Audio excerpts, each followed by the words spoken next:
আসসালামু আলাইকুম। সবাইকে জানাচ্ছি পবিত্র মাহে রমজানের শুভেচ্ছা। কেমন আছেন আপনারা সবাই? আলহামদুলিল্লাহ আমি অনেক বেশি ভালো আছি। ১৩ দিন পরে আসলাম আপনারা কে কেমন আছেন জানতে। অবশ্যই আমার প্রিয় মিষ্টি আপুরা আপনারা সবাই অনেক বেশি ভালো আছেন আশা করছি। কমেন্টসের মাধ্যমে জানাবেন কে কেমন আছেন। আমি তো আপনাদের জন্য সব সময় অনেক বেশি দোয়া করি এবং করব। এতদিন ভিডিও দেইনি, ওই যে অনেক বেশি ব্যস্ত ছিলাম। রমজান মাসে আরব দেশে অনেক বেশি কাজ থাকে, তার সাথে আবার কিছু আলসামিও করেছি। যদি ইচ্ছা থাকতো তাহলে উপায় ঠিকই হইতো, আর কি ইচ্ছা করেনি ভিডিও দিতে, সেজন্য আর কি দেইনি। তো কিছু কিছু ভিডিও করেছি আবার করিনি, সেগুলোই একটু একটু করে আপনাদের সাথে শেয়ার করব। আর এতদিন কোনো আপুর ভিডিও দেখিনি, তবে এখন থেকে ইনশাল্লাহ আবার রেগুলার দেখা শুরু করব, আর আমিও রেগুলার ভিডিও দেওয়ার চেষ্টা করব। বাকিটা ওপর আল্লাহর হাতে। আমার কমেন্টসে এসে অনেক আপুরাই কমেন্টসের মাধ্যমে জিজ্ঞেস করছে যে কি হয়েছে আপু, তোমার কি শরীর স্বাস্থ্য খারাপ নাকি, ঠিক আছো কি না, ভিডিও দিচ্ছ কি না। রেহানা আপু তো আমাকে পার্সোনালে ফোন দিয়ে জিজ্ঞেস করেছে। আমার প্রিয় আপুরা আমাকে এত বেশি ভালোবাসে কি বলবো। সবার জন্য আমার অন্তর থেকে অনেক অনেক দোয়া ও ভালোবাসা। আসলে কি বলবো, রমজান মাসে অনেক বেশি কাজের চাপ থাকে, আমরা অনেকেই জানি। তার সাথে তো মানসিক একটা চাপ আছেই। মানসিক চাপটা সবার মধ্যেই কম আর বেশি থাকে, তবে এই মুহূর্তে আমার মধ্যে বেশি আছে আর কি। তো যাই হোক, আল্লাহ ভরসা, দেখি আল্লাহ কি করেন। তো এই যে ওই দিন আমার কফিলের ভাই, মানে ভাইয়ের বন্ধু, নিজের বন্ধু, আত্মীয় স্বজন, শুধু পুরুষ, তাদেরকেই আর কি ইফতারির দাওয়াত দিয়েছিল। তো সকালে ঘুম থেকে তাড়াতাড়ি উঠে বাসার পরিষ্কারের কাজগুলো সেরে তারপর রান্না করেছি। তো কি কি রান্না করেছি সেগুলোই আপনাদের সাথে আর কি শেয়ার করব। এমনকি শুরু করে দিয়েছি শেয়ার করা। তো এইদিকে তো এই যে 2 আইটেমের আর কি শরবত বানিয়ে ফ্রিজে রেখে দেব ঠান্ডা হওয়ার জন্য।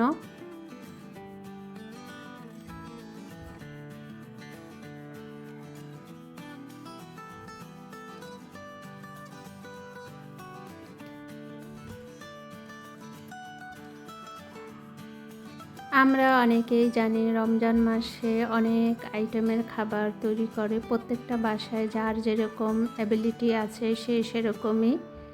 তবে আমার মনে হয় এই দেশের মানুষ অনেক বেশি খাবার দাবারের প্রতি আকর্ষণ বেশি। সারাদিন রোজা রেখে দেখা যায় শরবত আর কি পানি খেলেই দেখা যায় অবস্থা খুবই খারাপ হয়ে যায়, আর খাবার ইচ্ছা থাকে না। তো এই দেশের মানুষ কিন্তু একেবারে অন্যরকম। মাগরিবের আজান দিতে দিতে আর কি খাওয়া শুরু করে একবারে ফজরের আজান পর্যন্ত।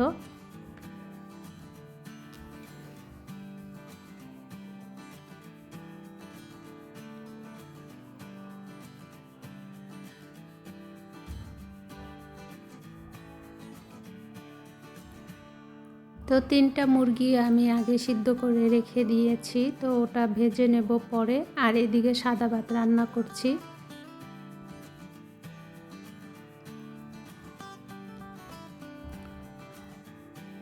তো বড় বড় 2টো কাঁচামরিচ আমি ভাতের মধ্যে দিয়ে দিয়েছি, এতে দেখা যায় অনেক সুন্দর একটা স্মেল আসে ভাতের থেকে, ভালো লাগে অনেক, সেই কারণে আর কি দেওয়া। তবে একটা ভুল হয়ে গেছে, সেটা হয়েছে এই যে যেই এটাকে গিদর বলে বা জিজর বলে, আমরা তো বড় পাতিল বলি আর কি। তো এটার যে ঢাকনা, সেই ঢাকনাটা সুন্দর করে আর কি লাগে না। তো সেই কারণে আমি একটা কাগজ দিয়েছি, ভুলবশত কাগজটা যদি সাদা হতো তাহলে ভালো হতো। যে কাগজের কালারটা সেটা ভাতের মধ্যে লেগে গিয়েছে, তবে অতটা বেশি লাগেনি। আর এই খাবারটা বাহিরের থেকে কিনে এনেছে, এটা বাসায় আমরা ওই দিন বানাইনি, কারণ অনেক বেশি চাপ ছিল। আর ম্যাডাম তো আর কি সে আসর আজানের পরে ঘুম থেকে উঠেছে, তো সে কারণে আর কি কিনে এনেছিল। তো আমার পক্ষে সম্ভব ছিল না এত কিছু তৈরি করা।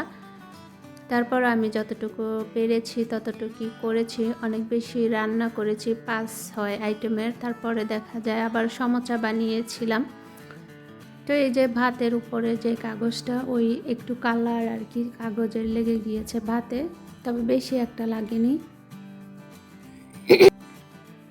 তবে কাগজটা দেওয়ার কারণ হয়েছে ভাতটা তো আর কি ভালোভাবে সেদ্ধ করে আর কি রান্না করা হয়নি, অনেক বেশি ভাত, সেজন্য আমি অনেক বেশি পানি দিয়ে তারপর পানিটা ছেঁকে ফেলে দিয়েছি। তো ভাতটা আর কি বেশি একটা ফোটানো হয়নি, সে কারণে আর কি কাগজটা দিয়ে ঢেকে রেখেছি। ভাতটা আর কি ভালোভাবে ফুটে গিয়েছে। তারপরে তো মুরগিগুলো সিদ্ধ করে রেখেছি।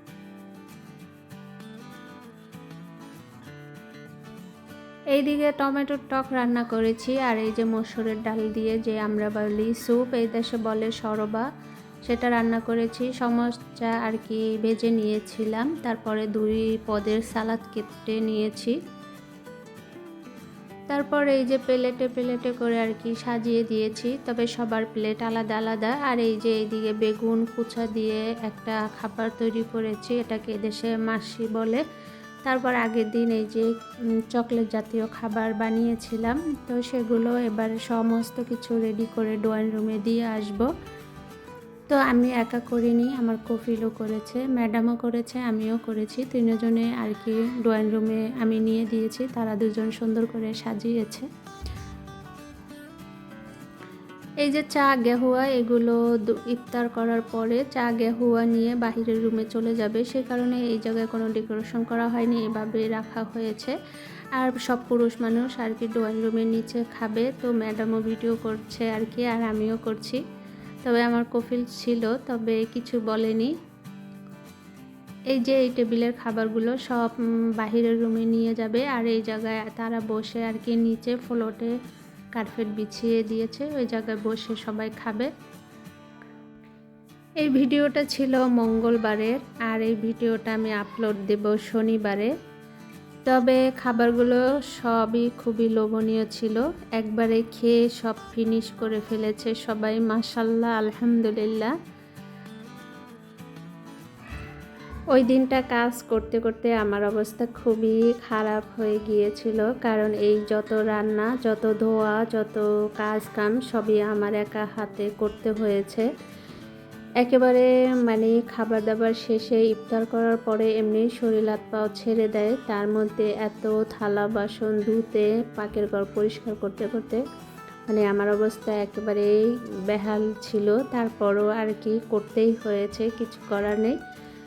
তো যাই হোক, ভিডিওর এই পর্যন্ত। আমার সাথে যেই প্রিয় আপু ভাইয়ারা আছেন ভিডিওটি দেখার জন্য, তাদেরকে অসংখ্য ধন্যবাদ।